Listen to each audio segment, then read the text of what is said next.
안녕하세요, 여러분. 어느덧 이번 학기도 마지막에 접어들어 기말고사를 앞두고 있습니다. 여기까지 힘차게 달려오신 여러분 수고 많았습니다. 지금부터 2022년 봄학기 기말고사 대비 요점 정리를 시작하도록 하겠습니다. 기말고사 대비 요점 정리는 중간고사 이후의 내용들을 정리해 주도록 하겠습니다. 자, 그래서 여기 변수에 관련된 내용부터 설명을 하도록 하겠습니다. 변수는 선언되는 위치에 따라서 전역 변수와 지역 변수로 나눌 수가 있습니다.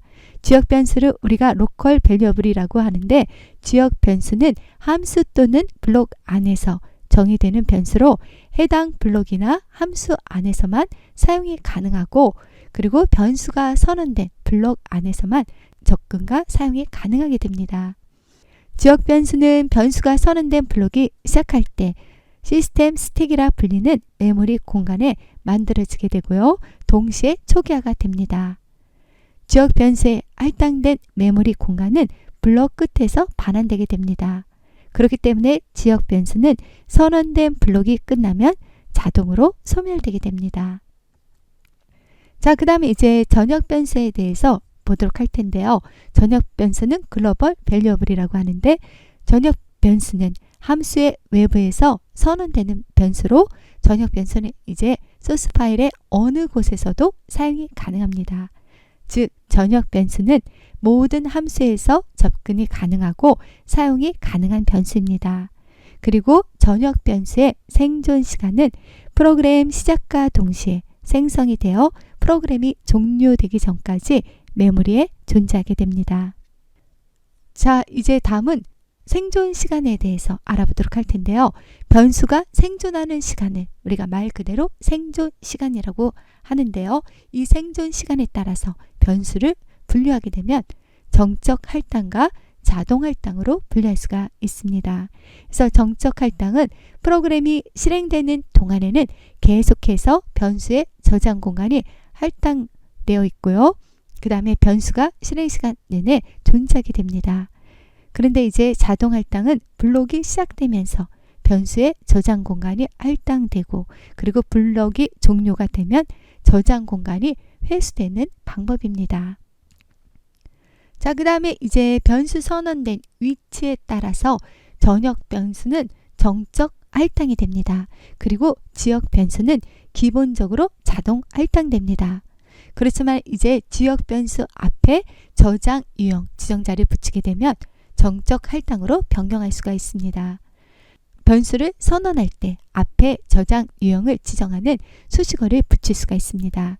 저장 유형 지정자에는 오토, 그 다음에 레지스터, 스테이틱, 익스턴 등이 있습니다. 그래서 변수의 저장 유형을 지정할 수 있는데, 저장 유형 지정자는 변수나 함수를 선언할 때 어디에 저장되는지를 지정하게 됩니다.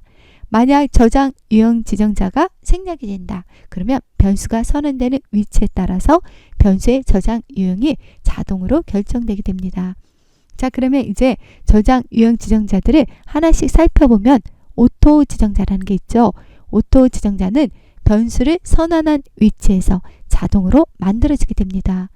블록을 벗어나게 되면 자동으로 소멸되는 저장 유형으로, 자동 변수는 자신이 선언된 블록에서 사용이 끝나면 자동으로 메모리에서 제거되기 때문에 메모리를 효율적으로 사용하게 됩니다. 자동 변수로 선언하려면 원칙적으로 오토라는 키워드를 붙여야지만, 함수나 블록 안에 선언된 변수에는 오토가 생략되어도 모두 자동 변수로 취급이 됩니다. 함수나 블록 내에서 선언되는 지역 변수는 기본적으로 자동 할당이 됩니다. 이러한 지역 변수를 우리가 자동 변수라고 합니다. 자, 그리고 스테이틱 지정자는 블록을 벗어나도 자동으로 제거되지 않는 변수를 말합니다. 스테이틱을 붙이면 지역 변수가 정적 변수가 됩니다.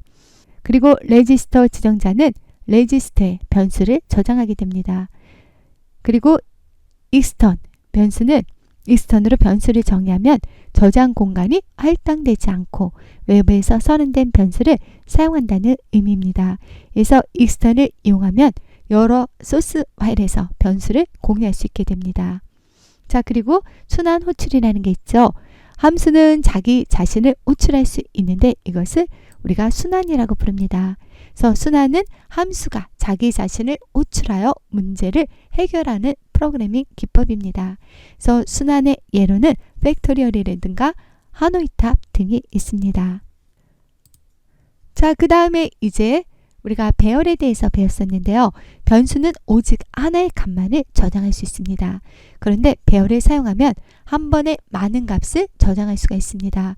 그래서 배열을 사용하면 같은 종류의 대량의 데이터를 효율적이고 간편하게 처리할 수 있습니다. 그래서 배열은 메모리의 연속적인 공간에 저장되게 됩니다. 그리고 배열의 가장 큰 장점은 서로 관련된 데이터를 차례로 접근하여 처리할 수 있다는 점입니다. 자, 배열을 사용하려면 먼저 배열을 선언해야 합니다. 그래서 배열을 선언할 때는 먼저 요소들의 자료형을 지정을 해야 합니다. 그리고 이어서 배열의 이름을 적어주고 그 다음에 이렇게 이제 대괄호를 붙인 후에 그 안에 배열의 크기를 적어주면 됩니다. 그래서 각 요소들에는 이제 0부터 시작해가지고 이제 번호가 매겨지게 됩니다. 그래서 첫 번째 이제 번호는 0번부터 시작이 되고요. 두 번째는 1번, 그리고 여기서는 이제 마지막 번호가 9번이 되게 됩니다. 그래서 우리는 인덱스라는 번호를 사용해서 배열의 요소에 접근을 할 수가 있습니다. 자, 그 다음에 배열의 가장 큰 장점. 배열의 큰 장점은 반복문을 사용하여 배열의 요소를 간편하게 처리할 수 있다는 점입니다. 자, 그 다음에 이제 배열의 초기화에 대해서 보도록 할 텐데요. 배열을 초기화하려면 초기 값들을 어디에 해야 되냐면 이렇게 이제 우리가 콤마로 분리해서 중괄호로 감싸서 나타낼 수가 있습니다. 그래서 이렇게 중괄호를 감싸고 이제 선언할 때 이렇게 대입을 해주면 됩니다. 만약 초기 값의 개수가 요소들의 개수보다 적은 경우에는 앞에 요소들만 초기화가 됩니다. 그래서 예를 들어 여기서 10하고 20하고 30이다. 근데 여기는 이제 5라고 되어 있죠. 그렇기 때문에 여기서 세 개의 숫자는 이렇게 10하고 20, 30으로 초기화가 되고 그리고 나머지 두 개의 숫자는 0으로 초기화가 되게 됩니다. 그래서 이러한 성질을 이용하여 배열의 모든 요소를 0으로 우리가 초기화할 수 있는데 그렇게 하려면 이렇게 int 그 다음에 score라고 이렇게 적고 여기다가 대괄호하고 5라고 적고 그 다음에 중괄호 안에 0이라고 이렇게 써주게 되면 첫 번째 요소가 0이고 나머지 요소들은 모두 0으로 초기화가 됩니다. 그리고 이것처럼 초기화만 하고 배열의 크기를 비워놓으면 컴파일러가 자동으로 초기 값들의 개수만큼의 배열 크기를 잡아주게 됩니다. 그래서 여기에 초기 값이 이제 5개죠. 그러니까 크기가 5인 스코어 배열이 만들어지게 됩니다. 자, 그 다음에 이제 포인터라는 게 있는데 포인터는 메모리의 주소를 가지고 있는 변수입니다. 그래서 컴퓨터 메모리에서 주소로 접근할 수 있고요. 주소를 이용하여 값을 저장하기도 하고 값을 읽을 수도 있게 됩니다. 그래서 컴퓨터에서 메모리는 바이트 단위로 주소가 매겨집니다. 그래서 변수의 크기에 따라 차지하는 메모리 공간의 크기가 달라지게 됩니다. 일반적인 PC 환경에서 이 차형 변수는 1바이트, 그리고 인트형 변수는 4바이트, 그리고 플로트형 변수는 4바이트, 그리고 이제 더블형이 있죠. 더블형 변수는 8바이트를 차지하게 됩니다. 자, 그 다음에는 이제 주소 연산자에 대해서 보도록 할 텐데요. 앰퍼샌드라는 요 기호 있죠. 요거는 변수의 이름을 받아서 변수의 주소를 반환해 주게 됩니다. 예를 들어서 int 그 다음에 i라는 변수를 정의했다. 그러면 변수 i의 주소는 이제 이렇게 앰퍼샌드 i라고 쓰면 우리가 그 주소를 알 수 있게 됩니다. 자, 그 다음에 이제 포인터라는 게 나오는데요. 포인터는 이제 변수의 주소를 가지고 있는 변수입니다. 그렇기 때문에 포인터도 변수이기 때문에 사용하기 전에 선언이 되어야 합니다. 그래서 포인터를 선언하려면 포인터가 가리키고 있는 대상을 이제 먼저 적고 그 다음에 요 에스테리스크를 붙인 다음에 포인트의 이름을 이제 씁니다. 여기에서 P는 정수 데이터를 가리키는 포인터입니다. 자, 그 다음에 간접 참조 연산자라는 게 있는데요. 자, 우리가 포인터가 단순히 메모리의 주소만 저장할 수 있는 변수라면 별로 유용하지 않을 것입니다. 그런데 포인터가 유용한 이유는요. 포인터를 통하여 값을 읽어오거나 값을 변경할 수 있기 때문입니다. 포인터 P가 가리키는 주소에 저장된 내용을 읽으려면 우리가 P 앞에다가 뭐를 적냐면 요 에스터리스크 기호를 붙여서 이렇게 에스테리스크 P라고 하면 됩니다. 이것을 포인터를 통하여 메모리를 간접 참조한다고 이야기를 합니다. 자, 그 다음에 여기 AND 연산자, 우리가 앞에서도 나왔었죠. 이 연산자는 변수의 주소를 구하여 포인터에 대입할 때 사용하는 연산자고요. 그 다음에 이 에스테리스크, 이 별표 연산자는 포인터를 통하여 변수를 간접 참조할 때 사용하는 연산자입니다. 자, 그리고 포인터가 아무것도 가리키고 있지 않을 때는 이렇게 null이라고 설정하는 것이 바람직합니다. 그래서 null은 헤더 파일, 우리가 studio.h 헤더 파일이 있죠. 거기에 0으로 정의되어 있습니다. 즉 포인터로서 0번지를 의미하게 됩니다. 자, 그 다음에 이제 포인터에 정수를 더하면 포인터의 값의 단술이 1이 증가되는 것이 아니고요. 포인터가 가리키는 자료용의 크기만큼 증가되게 됩니다. 그래서 우리가 플러스 플러스나 마이너스 마이너스 같은 증감 연산자는 간접 참조 연산자인 요 별표 있죠. 별표와 같이 사용될 수가 있습니다. 그래서 증감 연산자를 포인터에 적용할 수도 있고요. 포인터가 가리키는 대상에 적용할 수도 있습니다. 그렇기 때문에 이것을 잘 구별하여 사용해야 합니다. 자, 여기서 에스테리스크 P 플러스 플러스 요거는 P가 가리키는 위치에서 값을 가져온 후에 포인터 P를 증가하게 됩니다. 자, 그 다음에 여기 가로 안에 에스테리스크 P라고 되어 있고 플러스 플러스라고 되어 있는 것은 이제 P가 가리키는 위치의 값을 증가하게 되는 것입니다. 자, 그 다음에 여기서 이제 또 별표 그 다음에 플러스 플러스 P다. 이것은 P를 증가시킨 후에 P가 가리키는 값을 대입하게 되는 것입니다. 그 다음에 이제 플러스 플러스 그 다음에 별표 P라고 되어 있는 것은 P가 가리키는 값을 가져온 후에 그 값을 증가하여 이제 대입하게 되는 것입니다. 자, 그 다음에 콘스트 지정자라는 게 있죠. 콘스트 키워드를 이용하여 변수를 상수할 수 있다고 했는데요. 포인터 변수가 참조하는 값을 포인터 변수를 통하여 값을 이제 변경시키지 못하게 하기 위해서 우리가 콘스트 키워드를 사용한다는 거 그거 잘 알아두시면 되고요. 그 다음 포인터 변수가 참조하는 영역을 상수하면 참조하는 값을 변경할 수 없게 됩니다.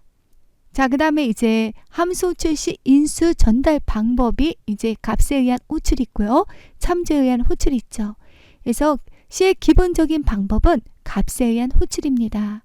그래서 이것은 인수의 값이 매개 변수로 복사됩니다. 그 다음은 참조에 의한 호출이 있다 그랬죠. 이것은 C에서 이제 포인터를 이용하여 흉내를 낼 수가 있다 그랬는데 인수의 주소가 이제 매개 변수로 복사가 되게 되는 것입니다. 자, 그래서 참조에 의한 호출은 포인터를 이용하여 간접 구현이 가능하다는 거 그것을 알아두면 되겠습니다. 자, 그래서 참조에 의한 호출은 변수의 복사본이 전달되는 것이 아니라 원본이 직접 전달되는 것입니다.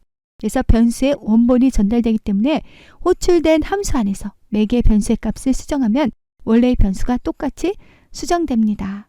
그래서 C 언어에서는 참조에 의한 호출이 필요한 경우에는 포인터를 이용해서 참조에 의한 호출을 구현할 수 있게 되고 변수의 주소를 함수에 넘겨주면 이제 호출된 함수에서는 이 포인터를 이용해서 원본 변수의 값을 수정할 수가 있게 됩니다. 자, 그 다음에 이제 포인터와 배열은 아주 밀접한 관계를 가지고 있다 그랬죠. 바로 배열 이름이 포인터라 그랬습니다. 그래서 포인터는 배열처럼 사용이 가능하고요. 배열 이름은 첫 번째 배열 원소의 주소와 같다는 거 그거를 잘 기억해 두시면 되겠습니다. 자, 그 다음에 이제 함수의 원형을 정할 때 함수의 매개 변수는 배열의 크기를 생략하고 선언하거나 배열 원소에 대한 포인터형으로 선언을 할 수가 있다 그랬습니다. 자, 그리고 함수 코드를 작성할 때 배열의 크기가 필요하다. 그러면 배열의 크기도 매개 변수로 받아야 된다 그랬습니다. 자, 그리고 배열이 입력 매개 변수일 때는 이렇게 이제 const 키워드를 지정하고요. 그 다음에 배열을 매개 변수로 가능 함수로 호출할 때는 이제 배열 이름을 인수로 전달하게 됩니다. 자, 그리고 함수를 정의할 때는 이제 매개 변수인 포인터를 배열처럼 사용도 할 수가 있게 됩니다. 자, 그 다음에 이제 우리가 문자와 문자열에 대해서 배웠는데, 문자라는 것은 이렇게 작은 따옴표 안에 한 개의 글자씩 있는 게 문자고요. 문자열이라는 것은 이렇게 큰 따옴표 안에 이제 여러 개의 문자를 나타낸 것입니다. 자, 하나지만 이제 여기다 큰 따옴표를 썼다. 그럼 이것은 문자가 아닌 문자열이라 했습니다. 자, 그 다음에 이제 문자열의 끝을 나타내 주는 거, 그게 널문자라 했습니다. 그래서 문자열은 어디서 종료되었는지 알 수가 없기 때문에 우리가 문자의 끝을 나타내 줘야 됩니다. 그래서 우리가 널문자를 이렇게 표시한다 그랬죠. 그래서 우리가 원표시나 이제 백슬래시 쓰고 0이라고 이렇게 써주면 이제 문자의 끝이라는 것을 알 수가 있습니다.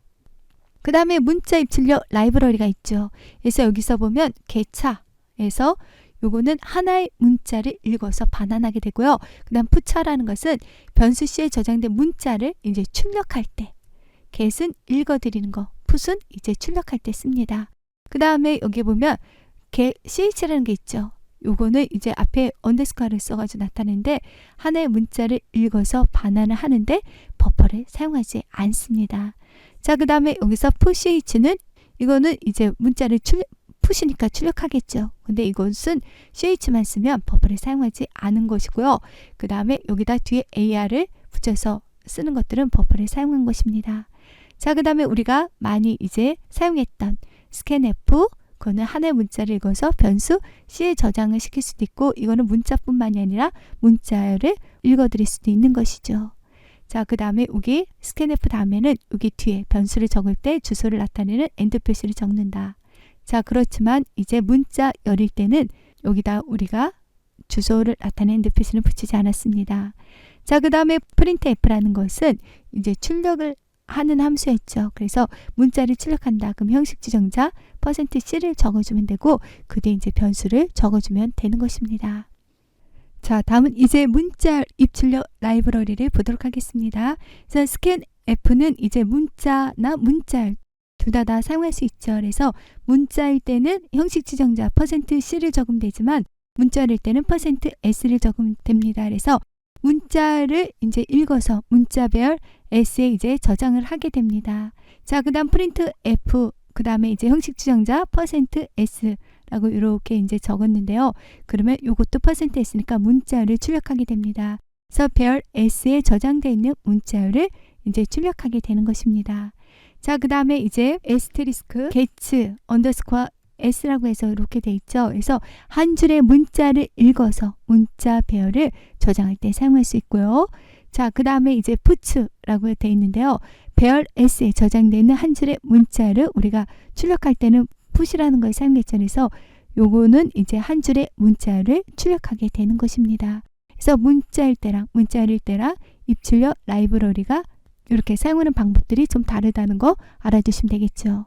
자, 그 다음에 이제 문자 변화 라이브러리에서 여기 to가 들어가 있죠. upper은 아까 대문자를 나타낸다 그랬죠. 그래서 to upper에서 요 가로 안에 있는 것을 대문자로 바꿔주는 거고요.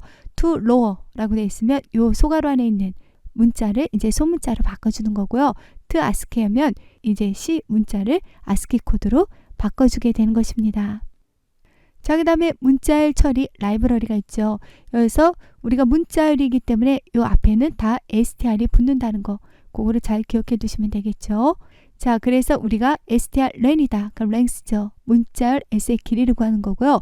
그 다음에 여기서 cpy다. str 앞에 붙고 cpy다. copy죠.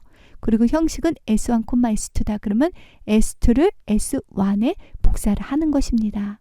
자, 그 다음에 cat는 catch죠. 그래서 s2를 s1의 끝에 붙여 넣는 것이고요. 그 다음에 여기서 cmp다. 그러면 compare에서 s1과 s2를 비교하는 것입니다. 자, 근데 여기 중간에 이제 n이 붙었다. 요거 붙었으면 최대 n개의 문자를 만약 cpi다. 그럼 복사하는 거고, 그 다음에 cat다. 그러면 최대 n개의 문자를 s1의 끝에 붙여 넣게 되는 거고, 그 다음에 이제 n 다음에 CMP다. 그럼 최대 n개 문자까지 S1과 S2를 비교하게 되는 것입니다. 자, 그 다음에 STR, CHR 그리고 S,C라고 되어 있죠. 이것은 문자 S 안에서 문자 C를 찾는 겁니다. 뒤에가 이렇게 CHR이라고 되어 있죠. 근데 STR, STR이다. 그럼 문자 S1에서 문자 2를 찾게 되는 것입니다. 그래서 여러분들이 이제 문자 처리 라이브러리도 잘 알아두시면 되겠습니다. 그 다음에 이제 스캔 F인데 앞에 S가 붙었습니다. 이것은 문자열 S로부터 지정된 형식으로 수치를 읽어서 변수에 저장하는 함수고요. 프린트인데 S가 붙었죠. 자, 그럼 이거는 변수의 값을 형식 지정자에 따라서 문자열 형태로 문자 배열 여기 있는 S에 저장을 하게 되는 것입니다. 자, 그 다음에 이제 문자를 수치로 변환하는 전용 함수라고 해서 여기 보면 ATOI라고 되어 있죠. i는 이제 str을 인트형으로 변환시켜 주는 거고요. 여기도 다 ATOI라고 되어 있죠. 그러면 이것은 앞에 롱이니까 롱형으로 변환, 앞에 인트가 있으면 인트형으로 변환. 근데 다 뒤에 i가 있기 때문에 이것은 정수로 변환을 시켜주는 거고요. 그 다음에 더블 ATOF에서 플러트죠. 그래서 str을 실수형으로 변환을 시켜주는데 앞에 더블이니까 더블형으로 변환을 시켜줍니다. 자, 그 다음에 문자열 배열이라고 해서 문자열이 여러 개 있는 경우에는 문자열 배열이나 우리가 문자 포인터 배열을 사용할 수 있다고 이야기했습니다. 자, 그 다음에 우리가 C에서의 자료형을 분리를 해보게 되면 기본 자료형, 파생 자료형, 사용자 정의 자료형으로 나눠진다 그랬죠. 기본 자료형에는 인트 정수냐, 그 다음에 이제 문자나 문자열이냐, 그 다음에 실수형이냐 이런 것들이 이제 기본 자료형에 해당되고요. 그 다음 파생 자료형에는 배열이라든가 포인터, 그 다음 구주체, 공룡체가 파생 자료형입니다. 자, 그 다음에 사용자 정의 자료형에는 타입 디프라든가 이넘 등이 있고요. 그 다음에 이제 여기서 우리가 파생 자료형의 구조체를 배웠는데요. 구조체라는 것은 여러 개의 변수들을 묶어서 새로운 자료형을 만들 수 있는 방법입니다. 그래서 배열과 구조체 차이점을 이제 알아둬야 되는데, 배열이라는 것은 여러 개 이제 같은 자료형을 하나로 묶어서 나타내는 게 배열이다. 그러면 구조체는 서로 다른 자료형들을 하나로 이제 묶어서 나타낼 수 있게 됩니다. 자, 그 다음에 이제 구조체를 선언하고 초기화하는 방법들을 보도록 할 텐데요. 여기에 보면 구조체를 우리가 선언할 때 여기 스트럭트라고 이렇게 적게 됩니다. 이것은 구조체를 정의할 때 사용하는 키워드입니다. 자, 그 다음에 구조체의 이름을 적어주면 되고요. 이것을 우리가 태그라고 합니다. 태그는 구조체와 구조체를 구별하기 위해서 구조체에 붙여지는 이름입니다. 그 다음에 태그 다음에 이렇게 중괄호를 적어주면 되고요. 그 다음에 이제 중괄호 사이에 원하는 변수들을 선언하면 되는데요. 이렇게 선언된 변수 여기에 보면 넘버, 학번이라고 되어 있죠. 그 다음 네임, 이름, 그레이드라고 해서 학점이라고 되어 있는데 이것을 우리가 구조체 멤버라고 부르게 됩니다. 구조체 멤버는 구조체에 포함되는 변수입니다. 그래서 어떠한 자료형의 변수도 구조체의 멤버가 될 수가 있습니다. 자, 그 다음에 구조체의 선언이 끝났다. 그러면 이제 중괄호 닫고 그 뒤에다는 마지막에 세미콜론이 있어야 됩니다. 구조체를 선언하는 것도 이제 하나의 문장에 해당하기 때문에 이렇게 이제 세미콜론을 붙여주면 됩니다. 자, 그 다음에 이제 구조체 변수를 정의했다. 그럼 이 구조체를 이용해서 구조체 변수를 생성해야 됩니다. 구조체는 태그 이름을 사용하여 변수들을 생성하면 됩니다. 그래서 여기서 위에서 이렇게 구조체를 정의했고요. 그 다음에 구조체는 태그 이름을 사용하여 변수들을 이렇게 생성하면 됩니다. 그래서 여기 스트럭트, 그 다음에 여기 보면 구조체 이름 있죠. 태그라고 하는 거. 그 다음에 이제 이렇게 해서 S1이라는 변수를 이렇게 생성을 해주면 됩니다. 그래서 요거는 스튜던트라는 구조체를 이용해서 S1이라는 구조체 변수를 만든 것입니다. 그리고 S1이라는 변수 안에는 구조체 멤버인 넘버 그리고 네임, 그레이드가 들어있습니다. S1이 차지하는 메모리 공간의 크기는 각 멤버들의 크기를 합치면 알 수 있게 됩니다. 근데 정확하게 알려면 size of 연산자를 이용해서 정확하게 알 수가 있게 됩니다. 자, 그 다음에 이제 구조체를 정의하고 구조체 변수를 이제 선언을 했었는데요. 근데 구조체에서 이제 중요한 것은 구조체 멤버 변수들을 참조하는 것입니다. 그래서 구조체 변수를 통해서 멤버들을 참조하려면 특별한 연산자가 필요한데 구주체의 멤버는 멤버 연산자, 이 마침표 있죠? 이 마침표, 요점, 요거를 이용해서 액세스할 수 있습니다. 그래서 구주체 앞에다 변수의 이름을 적어주고 그 다음에 멤버 연산자, 이 마침표 피어리드를 찍은 다음에 멤버 변수에 이제 이름을 써주면 됩니다. 자, 여기에서 보면 이제 구주체 변수 S1의 멤버 변수인 그레이드에 이제 3.8을 대입하는 문장이 되는 것입니다. 자, 근데 만약 멤버가 문자열이다. 그러면 뭐를 적어줘야 되냐면 strcpy를 사용해서 문자를 저장해야 됩니다. 그래서 s1. 그 다음에 name 그리고 킴을 여기다가 이제 이렇게 문자를 저장하겠다. 그러면 이렇게 써줘야 됩니다. 자, 그래서 문자 배열일 때는 이렇게 strcpy를 적어줘야 된다는 것도 여러분들이 알아두시면 되겠습니다. 자, 그 다음에 이제 구주체의 배열이라는 것은 구주체가 여러 개 모인 구조입니다. 구주체에서 포인터가 사용되는 경우는 두 가지입니다. 구주체를 가리키는 포인터라고 해서 변수를 가리키는 포인터를 만들 수 있는 것처럼 구주체를 가리키는 포인터도 만들 수가 있습니다. 그래서 우리가 이제 struct라고 하고 그 다음에 student, 그 다음에 asterisk, 그 다음 p라고 이렇게 해서 구조체 student를 가리키는 포인터를 이렇게 선언을 할 수가 있습니다. 자, 포인터를 이용해서 구조체 그리고 멤버를 액세스하려면 asterisk p number라고 쓰면 됩니다. 그래서 asterisk p가 구조체를 가리키고 여기에 마침표 기호를 붙이면 멤버가 되는 것입니다. 자, 그리고 포인터를 이용하여 구주체의 멤버를 가리키는 것은 프로그램에서 자주 등장하는데요. 이때 이제 특수한 연산자를 사용할 수가 있습니다. 우리가 보면 이렇게 화살표 같은 이 연산자는 간접 멤버 연산자라고 부르는데요. 구조체 포인터를 이용하여 멤버에 접근하기 위해서 사용됩니다. 그래서 우리가 P 그 다음에 화살표 같은 거 하고 이렇게 넘버라고 하게 되면 이것은 위에 있는 이 소괄호 안에 에스테리스크 P 그 다음에 점 넘버라고 쓴 거와 같은 의미가 됩니다. 그래서 두 가지 중에서 어떤 표현을 사용하든지 이제 일치하지만 많이 이렇게 이제 화살표 모양인 간접 멤버 연산자도 많이 사용이 됩니다. 그래서 이 P 화살표 그 다음에 넘버 이렇게 쓴 것의 의미는 포인터 P가 가리키는 구조체 멤버 넘버라는 의미입니다.